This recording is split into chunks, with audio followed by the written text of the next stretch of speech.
Hi everybody, it's me, Andrew, at your service, and I wanted to do a special recording giving my initial thoughts and reaction to an interview that I just saw on the Rideshare Guy podcast with David Risher, the Lyft CEO.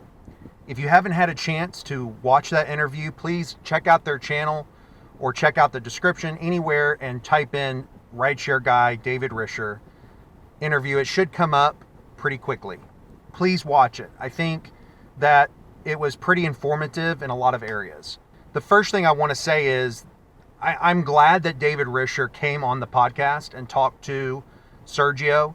In the rideshare space, there's probably no one more trusted or more influential right now in the rideshare space that has a legitimate voice than Sergio at the Rideshare Guy. He really does know what he's talking about, and he comes from a driver's perspective and with a driver's heart. And he's a smart dude. So I really appreciate that he did this interview. I appreciate that David Risher came on and did the interview with them. I also appreciated that it wasn't a puff piece. It wasn't a sort of, backslapping, sort of chummy interaction. At the same time, it wasn't overly hostile. It wasn't incredibly tough. Now, it seemed tough, I think, due to some of the answers that David Risher gave. So they talked about several things. The first one being pay. I thought David Risher's answers on that subject were totally inadequate. This was the worst part of the interview for him. Sergio bringing up, for example, that in Los Angeles, $2.62 is the minimum in his market. That's unacceptable. That's less than bus fare. If 4 people get in your car and mess up your car for $2.62, you have to spend another 5 minutes cleaning the car afterwards to what? Pick up another $2.62 order? It's laughably insane that that's allowed on the platform. And I'm telling you, riders are not paying $2.62. They're not even paying just $3. They're paying much more than that. As a person who's used Uber and Lyft, the cheapest ride I've ever seen on Lyft is $7. So if the driver is only getting $2.62, mathematically this doesn't make sense. So either they need to stop taking so much of the fare, or they need to charge more, or both, to be quite frank with you. So you could tell that David Risher didn't really see that question coming and was a little bit unprepared for that question. I thought he just didn't answer it. He didn't address it. And it needs to be addressed. The overall pay, and he tried to sort of hint that Lyft is doing so much. And he didn't say it specifically, but things like bonuses and streaks and, other guarantees that they do, these are all gimmicks. The rideshare companies need to understand that transportation is really just a very simple business. It's time and distance, and pay is calculated based on that. There are ancillary expenses that Lyft and Uber have that they need to cover, like third-party insurance. There's expenses on our end that we need to cover, like our insurance, our gas, our maintenance of our cars. But this is not very complicated stuff. And these companies intentionally make it more complicated because they're trying to confuse the issue and make it seem as if it's more complicated than it really is, so that drivers have to process so much incoming information at them when they get a request, that in that messy middle of confusion, they're able to take advantage and charge more to the rider and pay out less to the driver. It's as simple as that. The next thing that they talked about was the overall support situation. I thought in this respect, David Risher did a better job of listening and understanding the issue. Although I will say this, these sorts of things do take time. but he's been at the job for nearly 4 to 6 months now.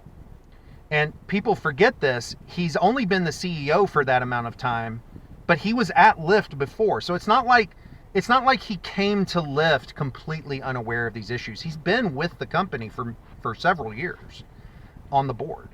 So he was part of the decision-making processes that made Lyft what it is today. So I will acknowledge and give him credit that I have seen some marginal changes, most of them to the benefit of drivers, that I have liked. But time is of the essence, and the proof is really in the pudding. And really Sergio said it best when he said towards the end of the interview that, we would be willing to do more to drive with you if you would be more take to heart some of these things and be more proactive in getting them done. That leads me to my last point. I thought his point on deactivations, although the words were good, it's as simple as we will not deactivate drivers if unfairly or unjustly without talking to them or doing a proper review, which involves talking to the accused party, which would be the driver. For example, if a driver complained about a passenger, and boy howdy, there have been many times where I've had plenty to complain about with passengers. I can't just complain against a passenger and that passenger gets kicked off the platform. What does Lyft do? And I can tell you this from experience. Lyft asks me, did you have a dash cam? You answer yes or no to that question. They say, do you have any other proof of this accusation? And I, as the driver, have to provide proof. Nothing happens to that rider until proof and a process is gone through. Then they reach out to the customer. If the customer does not give them satisfactory answers, then and only then they might get deactivated. But with the driver, it's completely opposite. You're accused and assumed guilty. This happens way too much, and it has to stop. Sergio put it very well that this has to be a two-way street. If drivers are going to be, fired essentially at the drop of a hat, then riders who conduct this sort of crime or fraud against the platform, they need to be taken off the platform too. This cannot go on forever. Again, what David Risher was talking about of, we had 19% improvements in deactivation systems, optimization and all this other really jargon that he's pushing out there. That sounds great in an HR meeting, but it's really as simple as we will not deactivate you until we do a thorough investigation that involves contacting you and getting your side of the story. At minimum, I don't care if a driver gets deactivated if he was properly investigated and asked for his side of the story. If after that full investigation it's deemed that he was in violations of terms of service, then yeah, sure, give him the boot.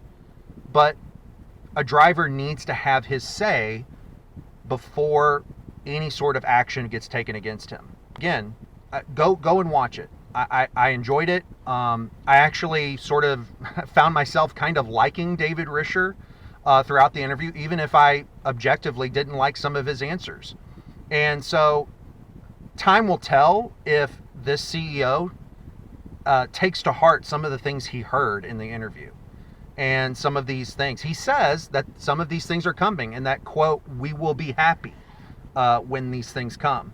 We'll see. I hope that's the case. If you like this, please share it with other drivers. Make them aware of the interview and talk to them about these issues.